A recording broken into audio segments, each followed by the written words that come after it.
Hello, everyone. This is your host, Akeel Jabbar, and welcome back to another episode of SaaS District. In today's episode, we'll be talking about organic growth acceleration for your B2B Saas company. Today, we have our guest, George Chasiotis, joining us. George is the Managing Director of MINUTTIA, an organic growth acceleration agency for B2B Saas companies. George started out as an independent marketing consultant, but was then soon pulled down the path of creating an agency. In his free time, he imparts wisdom on LinkedIn or buries his head in psychology books to get down on the why of human behavior. So welcome, George. Super excited to have you on the show today. Hey, Akeel. It's good to be here. So I want to start with the basics. We're talking about organic growth today, SEO, content marketing. We haven't talked much about that on the show, but I'd love to learn more. So let's start with, basics. If I'm just launching my SaaS into the market and I'm looking to use SEO or content marketing as my main channel of traffic, right? That's the one where we want to focus on. I'm sold on the idea that there's value in this channel. Where do I want to start? At the very early stages, in order to get the most traction? Am I writing on the blog? Am I just writing whatever I feel like on the topic? Am I creating comparison pages, feature pages, industry landing pages? Tell me, how do I structure that thought for the next couple months here? Sure, that's a great question and a great way to kick off things. I would say that in general, exceptions apply, but in general, until a company gets to product market fit, they shouldn't invest in SEO. They could invest in content, which is a completely different thing, but in general, we advise against SEO until you get to product market fit. Why? I can share a couple of reasons why. You may pivot. You simply may pivot after 6 months, and all your effort when it comes to SEO, guess what? It will go for nothing. Okay. You don't know yet at this point what the best use cases for your product are. And thus, what's the point of creating content around how to create a landing page if you are not sure that, this is one of the use cases why people use my product. Or unfortunately, you may die. And as a company, you may not last to see the positive effects of SEO. Of course, as I mentioned, exceptions apply. Okay, and unless you have really deep pockets, or you are a serial founder and entrepreneur who has a big VC behind them, I would advise against SEO. Now the question is, okay, you can't do SEO. What can you do? I would say that you can publish content that demonstrates the value of your product, because every single visitor, regardless of how they came on the website, matters, and they have to be convinced about the value of your product. For example, through customer stories, case studies. This is something that you definitely have to do in the early stages of running your SaaS company. You have to share stories, both the good and the bad, so that people feel connected to you and your company. And another thing that you can do is that you can publish content that will help you establish trust. And you can definitely distribute that content through channels like LinkedIn, for example.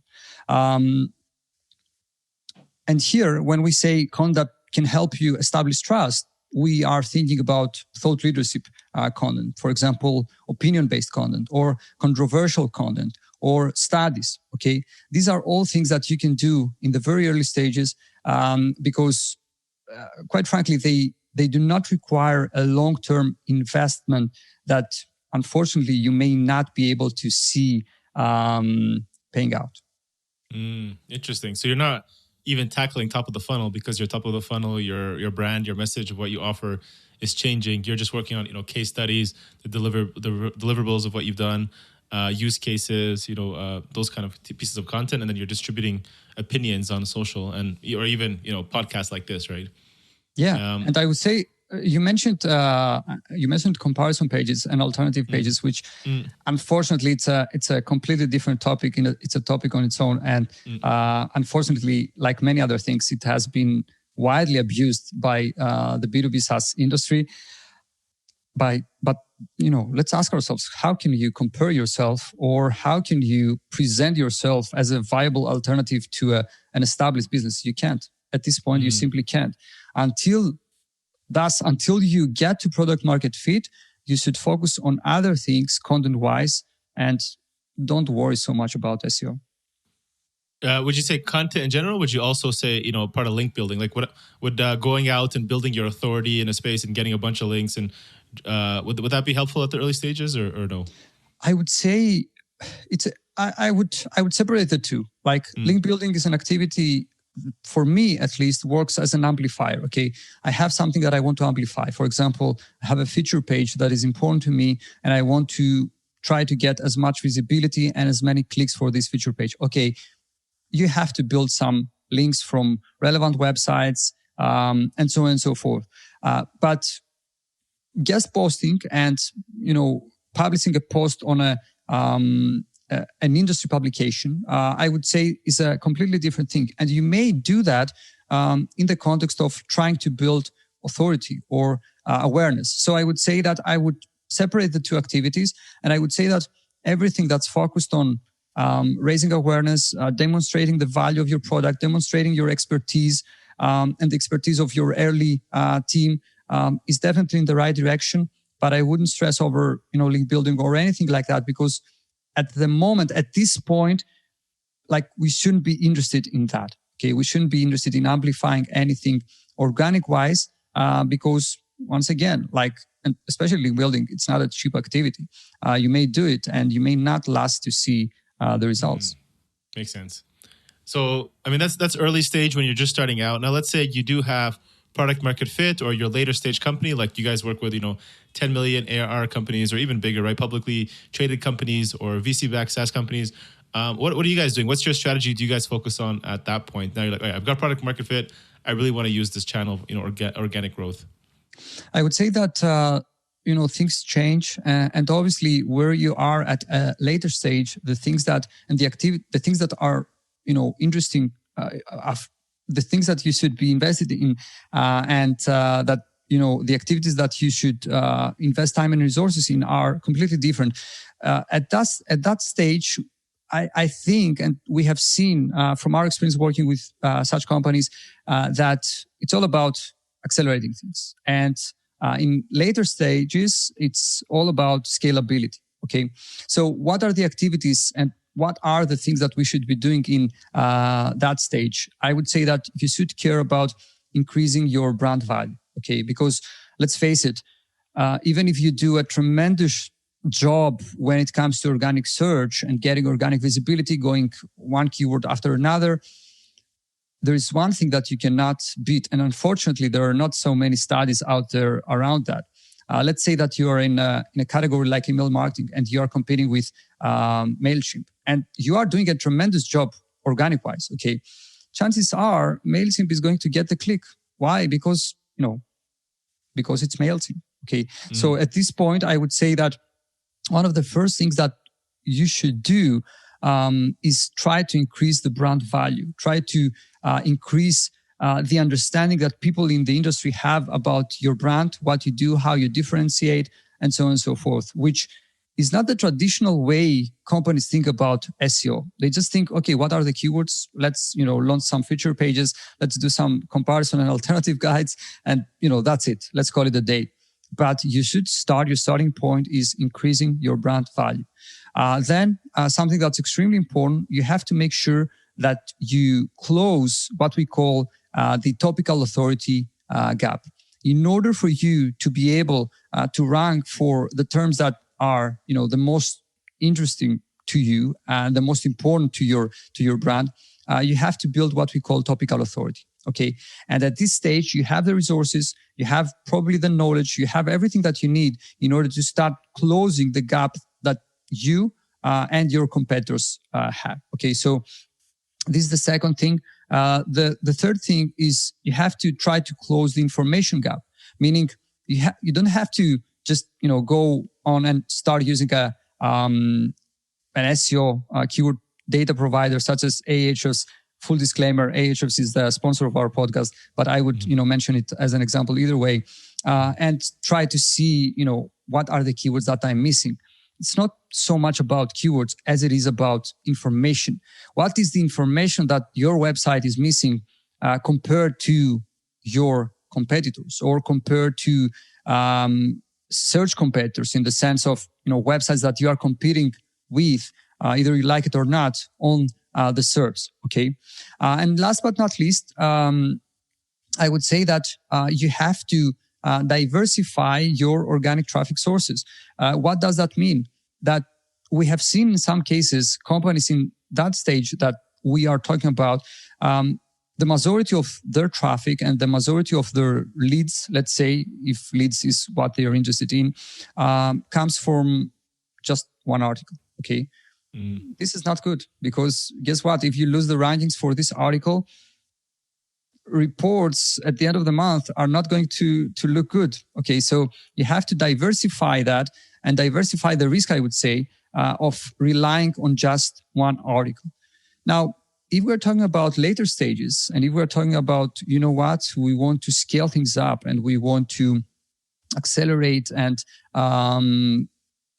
become the top player in our category, I would say that if that's the case, you also have to care about establishing processes that will allow you to scale things up without breaking as many things. So these are some activities, and I would say this is a kind of a mindset that a company at a later stage should have when it comes to organic search. Got it. And if we're talking about specifically on creating content and trying to rank, right? I mean, that's ultimately the goal of creating content, right? You want to rank and get traffic and, branch out and diversify. How do you, in your website, you talk about we create top-notch content. And I want to hear, how do you guys define top-notch content in 2022? Is it the length, right here, minimum 2,000 words? Is it, the amount of facts and interesting, keywords you stuff in? Is it keyword density? How do you guys look at top-notch content? I will, before I answer the question, I will just say something about the length. The length of, it has to be above 2,000 words. It's a misconception that, unfortunately, like many other misconceptions in the world of content SEO, because of, some correlation study that was published 5 years ago. Okay.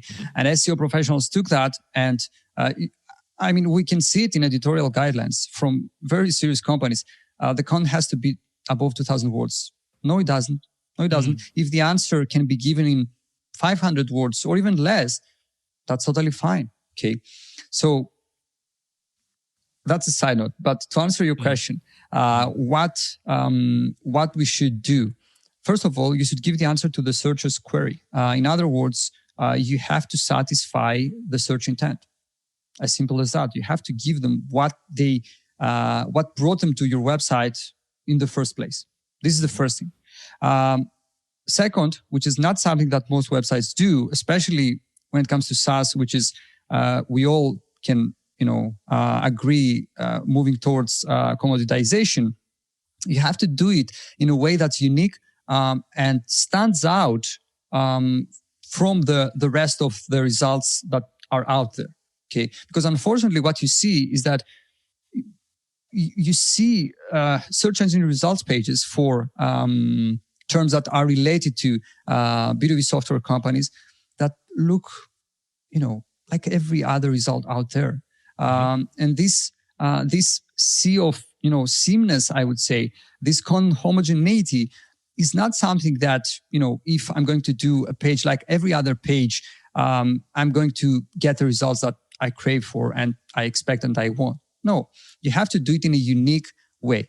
Now, another thing, if we dive a bit deeper into things, that you have to do is to try to give the answer to the next question that the searcher may have while on that page. What does that mean? Let's say, let's use an example, and let's say that someone came on your website searching for website launch checklist. Okay. And you offer a comprehensive guide on how to launch a website along with a Google Sheets template that works as a checklist. Now you have to think what else this person who came on your website may be looking for that's related to what actually brought them to your website in the first place. Well, they may be looking for things like best day to launch a website. Website launch announcement examples, website launch announcement email, or even coming soon landing page, because I want to have a landing page until I get to that point. And you have to be in the position as the content creator, as the person who drives the strategy to answer all these questions before they are even asked by the visitor. So in a nutshell, these are the things that you should be doing in order to have chances of ranking. Okay, so let's say you've kind of figured out what the intent is. You're knowledgeable, obviously, that you're starting a business. You should have some background in knowing how to answer it effectively. You're putting in the answers. You're thinking about follow-up questions, and you're also filling that in.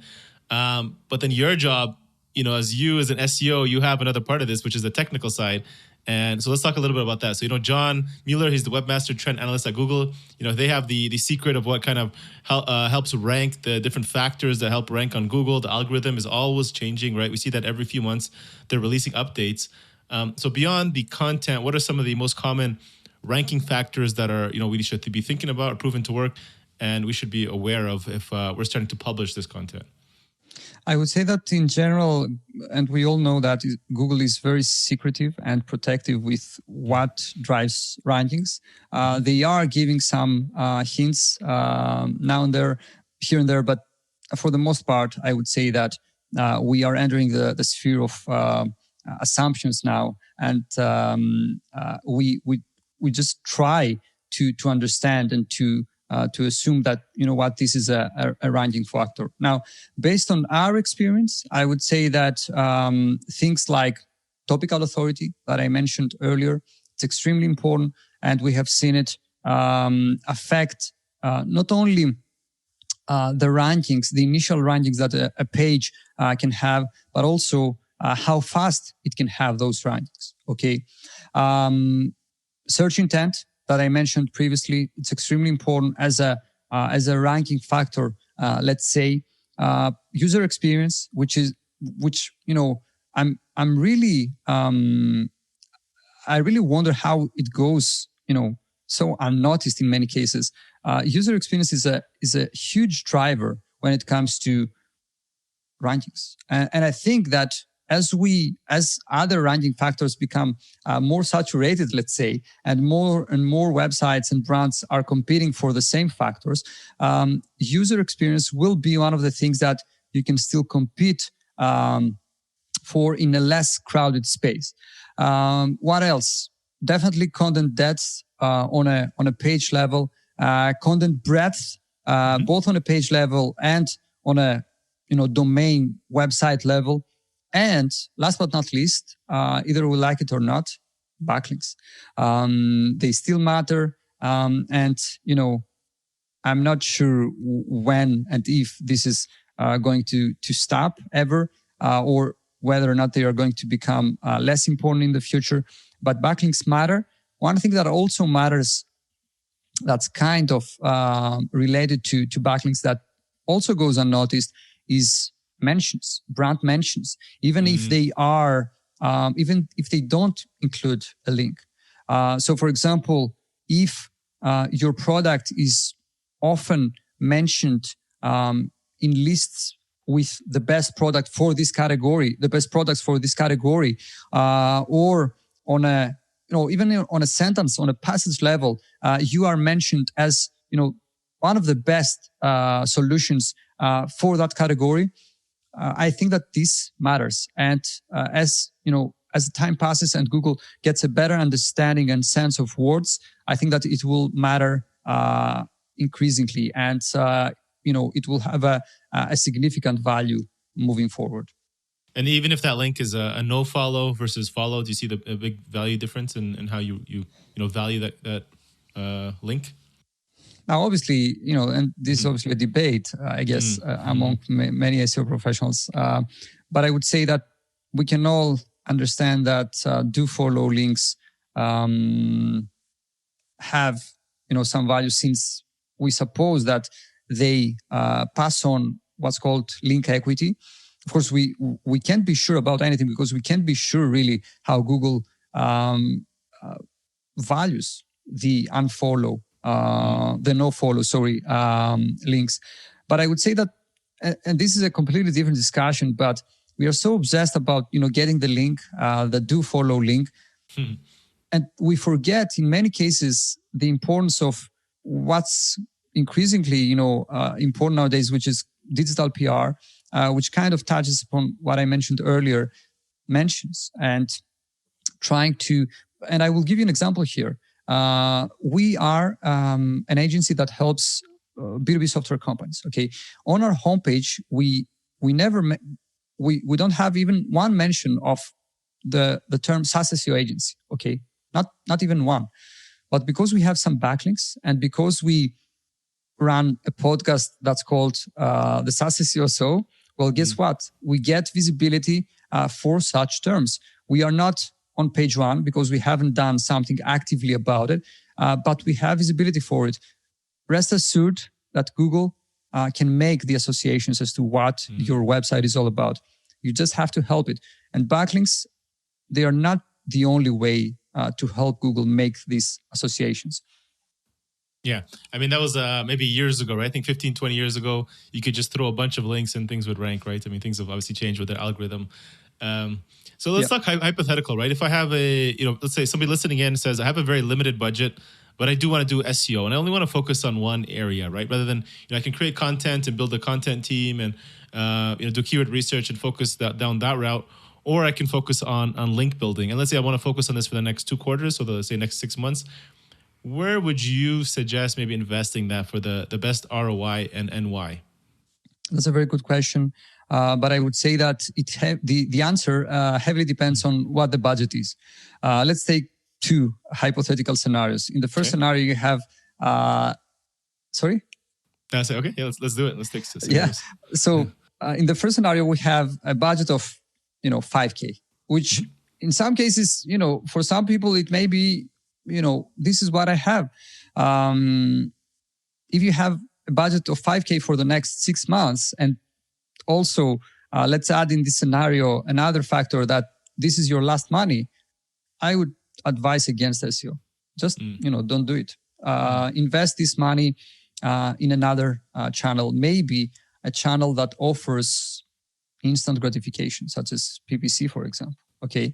Now let's take a second hypothetical scenario B. You have 50K. Okay. And you are also, you feel very comfortable investing this amount. It's not your last money. It's not that if I lose this money, I go out of business. And you are also okay with learning through that process. Okay. Because I would say that every investment, if anything, is a way to learn. Okay. So if that's the case, I would say that 2 things. First of all, content creation, and second, content promotion. Okay. And in content promotion, by the way, I also include link building. Okay. So these are the 2 activities. But the thing is that most companies do it and insist doing that in a very traditional way. So what would they do in a case like that? They would just, open a keyword data provider, Ahrefs. Once again, it's a sponsor of our podcast, a full disclaimer, but I would still suggest them. They would open it, just try to find the keywords. Nothing wrong with that. But I mean, how can you expect people to link back to a piece of content that has nothing different or unique about it, and it looks like every other result out there? Okay, so let's take things a bit further and let's assume that you are a CRM software. Okay, well, guess what? CRM softwares exist for many, many years. It's one of the most saturated and more difficult categories to penetrate and to compete against all these big guys. Yeah, what can you do?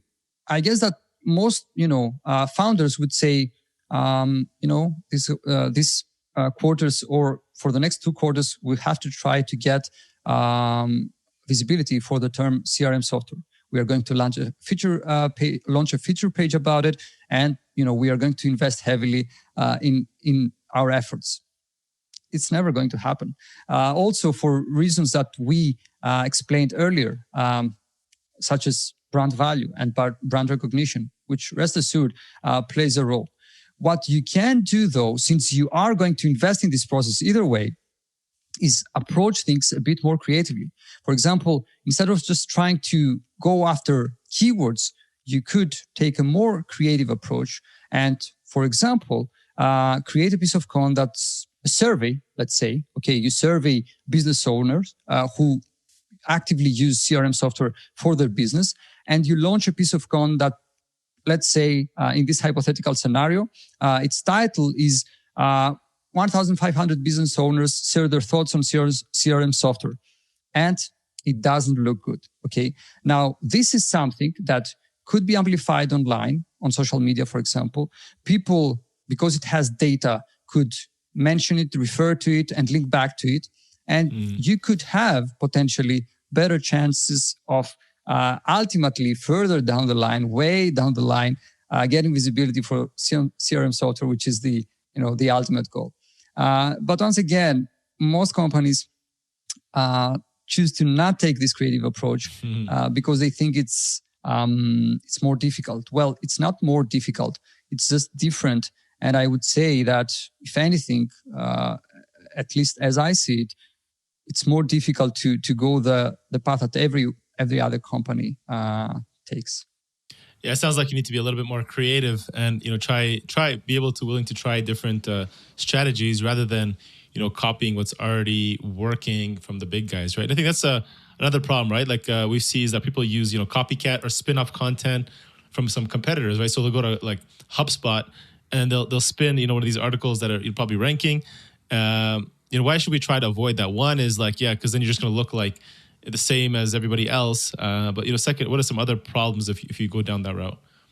I would say that obviously one thing is the one that you just mentioned. Another thing is that it's a loophole, okay? And it works until it becomes a real problem for Google, which, by the way, is well aware of it and sooner or later will do something about it. And so it works until it stops working, okay? As simple as that. So I would say that as a general comment, you should try to stay away from what's called correlation SEO or copycat content. You can call it however you like. What you can do about it with regards to content, you can add perspective. Okay, what do I mean by that? Let's give another example. Let's say that you're interested in the term types of marketing. If you go on and check this exact term now in Google, you will see that all pieces of content that rank in the top 10 are listicles with the X types of marketing. Now imagine if you create a piece of content that reads, we invested, I don't know, 5, 10K in 4 types of marketing. Here's what we learned.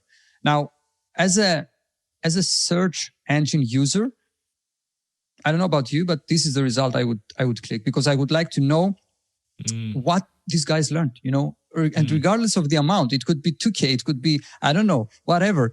I would really love to know what these guys learned through that process. And this is a way, by adding perspective, it's a great way to differentiate yourself in the SERPs and stay away from something that may work right now, but sooner or later, it's not going to be as effective.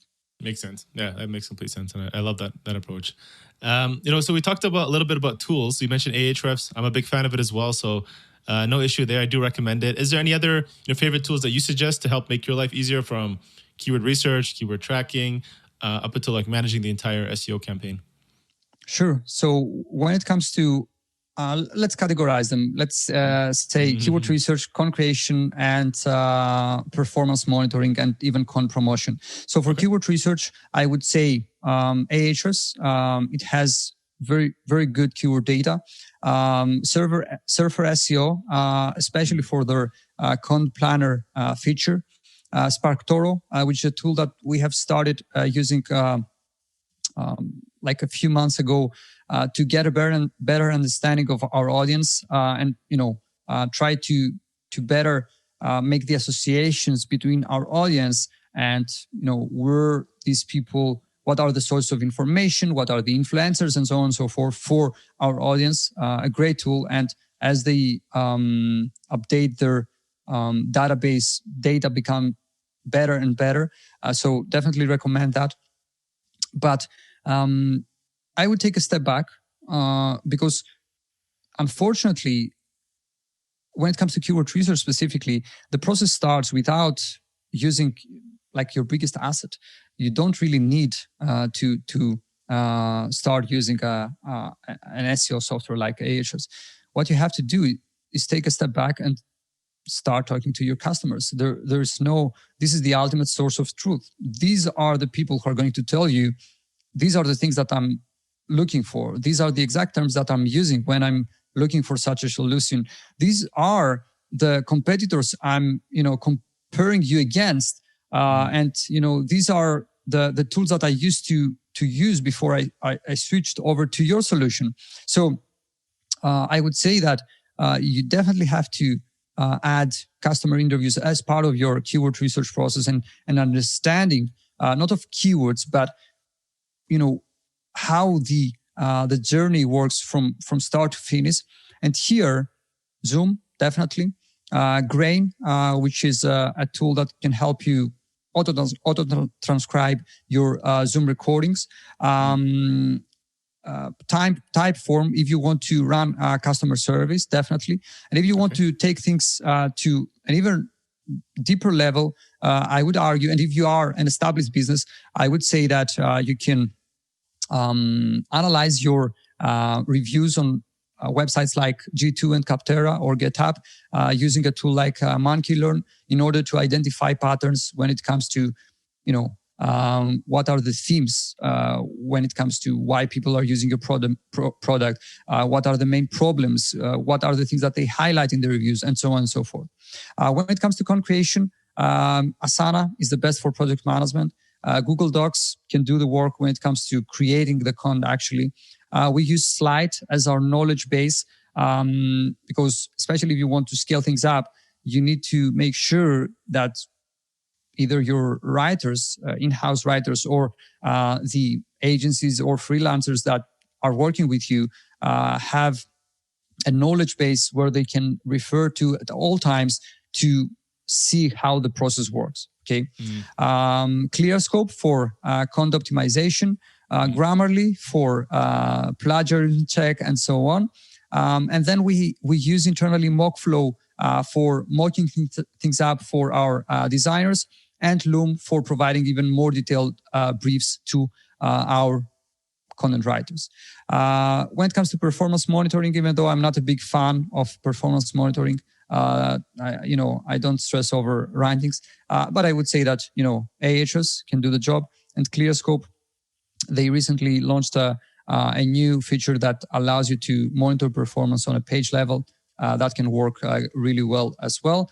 And if you want to promote content now, full disclaimer, it is one of our clients. I would say Respona for email outreach and reaching out to websites and, pitching backlinks and so on and so forth. So in a nutshell, these are the tools that we would recommend. Thank you for this comprehensive list. That's super helpful. And people can go out and build their own agency just from that stack right there. A big shout out to SparkToro, though. We did have Rand Fishkin on the podcast last year. So if anybody who's listening hasn't checked out that podcast and are interested to learn more about SEO, would highly recommend you guys check out his podcast.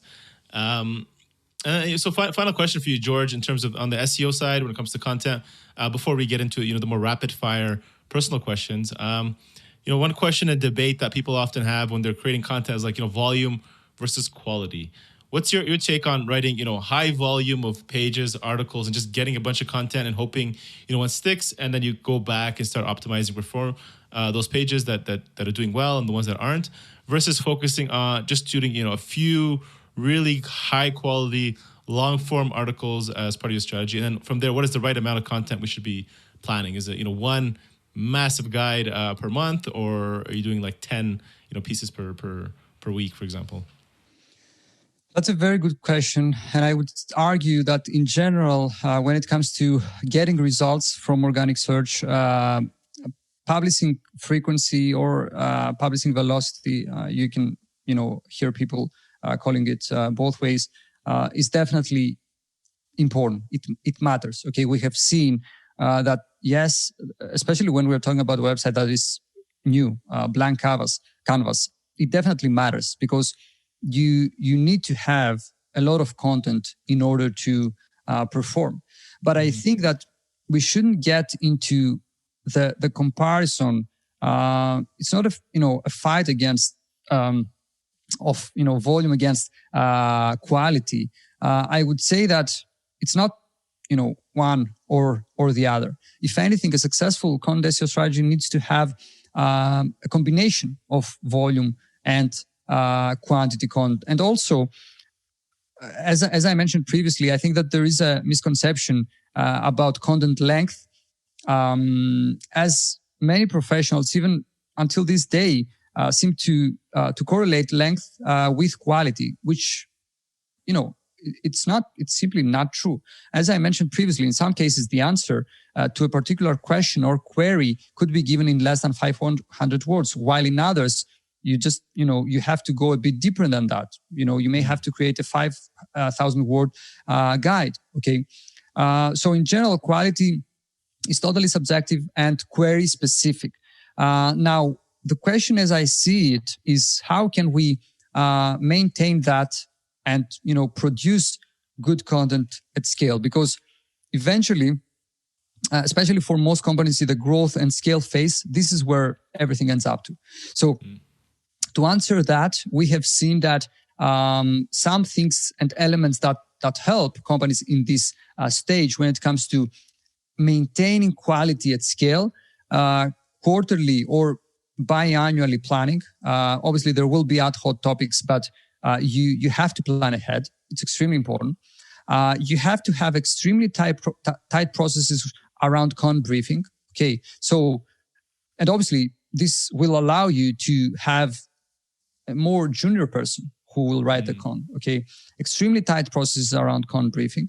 Writers who are dedicated to specific topics or topical categories, so that they develop themselves in these specific topics and topical categories. You also have to have extremely tight processes when it comes to editing. And last but not least, which is something that we are always surprised to see in companies, you have to have an easy and streamlined way of uploading the content once it's ready to the CMS. And as I mentioned, we are always surprised because we see this mostly with companies that have custom CMS. It's really a pain for them to upload the content. How can you scale things up if it takes you 3 hours to upload a single piece of content? You simply can't. So I would say that it all boils down to how can we maintain quality at scale. And these are some of the elements that we have seen with our clients, and based on our experiences, help companies do that. Nice. Fantastic. That's super helpful. George, that was great. Lots of good knowledge there. A lot of knowledge bombs for people listening in on SEO. So now let's move to the next stage of the podcast, which we talked about. It's the rapid fire question. So ready to go? Let's do it. Let's do it. All right. What's one activity you enjoy outside of work that gets you into flow state? It's running on the weekdays and reading on the weekends. Nice. Reading and running. Love it. What's one piece of advice you wish you had known, and if you can go back, you would tell your 25-year-old self? I would say, don't worry. Everything is going to be all right. Love it. Don't stress. Just trust yourself. Yeah. What are some of the biggest challenges you're currently facing in order to continue to grow and manage MINUTTIA? Well, meaning, what keeps you up at night these days? Yeah, that's a great question. The thing is that we are in a hyper growth phase at this moment, which means that the problem that we face are completely different than the problems that we had, say, 6 months ago. So at this point, the things that I'm mostly concerned about, first of all, people, how to acquire talent and retain talent, being able to support our clients' increasing needs, because in many cases, we have clients where the engagement is X, and guess what? From the next month, for example, we want to make this 3X. So we have to be able to support that need. And another one, especially lately in the last months, as we were discussing also before we do the recording, we are being trusted by billion-dollar companies and public SaaS companies from the US, and this is a very big responsibility and not something that I take lightly. I want us to be able to return that trust and do the best that we can for our clients. And this applies not only for these big companies, for any client that trusts us, for that matter. But I would say that with bigger companies come bigger responsibilities. And so, yeah, these are the three things, I guess, that keep me up at night. Makes sense. Yeah, it's a good challenge to have. Who or what are the best three resources? It can be books, mentors, or people you follow in the space who you'd say have been the most instrumental to your success over these last few years. Great question. When it comes to books, I would say Extreme Ownership by Jocko Willink, Atomic Habits by James Clear, and Thinking in Bets by Annie Duke. And when it comes to people / mentors, I would say, first of all, my wife. She's the driver of most successful decisions in my life, actually. My family, and especially my sister, my friends, my team, and also some partners that we have at MINUTTIA, without whom, honestly, I don't know, we probably would have ended going out of business. Nice. Yeah, those are all great books and all people you need around you to keep you going. Yeah. We'll add those links to those books in the show notes as well. People want to check out. George, what does success mean to you today? Whether that's personally, business, financial, life? There's no right answer. Yeah, I think, the answer to this question changes as we grow older, I guess. But at this point of my life, I'll quote something from Paulo Coelho with regards to what success is. It is being able to go to bed each night with your soul at peace. At this point, I'm trying to get there. I'm not there yet, but, this is what success is for me. Yeah, that peace comes with knowing that you're a human and you've gone through the day. Yeah, you've got another day to live. This is great, George. Love this podcast. It's been great chatting with you. Where can people listening in, our audience, get in touch with you, learn more about you and MINUTTIA as well? Sure. So first of all, you should visit our website at minuttia.com, /T. Feel free to check out our blog posts. We have many interesting things coming up next, some studies specifically for SaaS companies, which is not something that many other agencies out there do. If you want to reach out to me personally, the best place to do that is on LinkedIn, Chasiotis. You should subscribe to our YouTube channel where we publish the video version of our weekly podcast, the SaaS SEO Show. And it would also mean a lot to me if you could take a look at Apple Podcasts, leave a review for the SaaS SEO. So feel free to subscribe and check out the content that we publish weekly with, honestly, the best minds in the industry. You will hear things that you don't hear anywhere else when it comes to content marketing and SEO specifically for SaaS companies. Awesome. We'll add those links to our show notes as well for people to check out and say hi to George. Thank you once again, George. Much appreciate you jumping on today. Thank you very much, Akeel. It was a real pleasure. Likewise. Cheers. Thank you all for watching this episode and joining SaaS District today. Don't forget to like, subscribe, and hit the bell for future episodes where we interview top leaders in the SaaS industry. If you're a SaaS company looking to grow and unlock the true value of your business, get in touch with us at Horizon Capital, and myself or one of our consultants will provide a free assessment to help you get there and hit your goals. If you have any feedback or suggestions for this podcast, please comment down below and help us improve our content for you all. Thanks again and see you on the next one.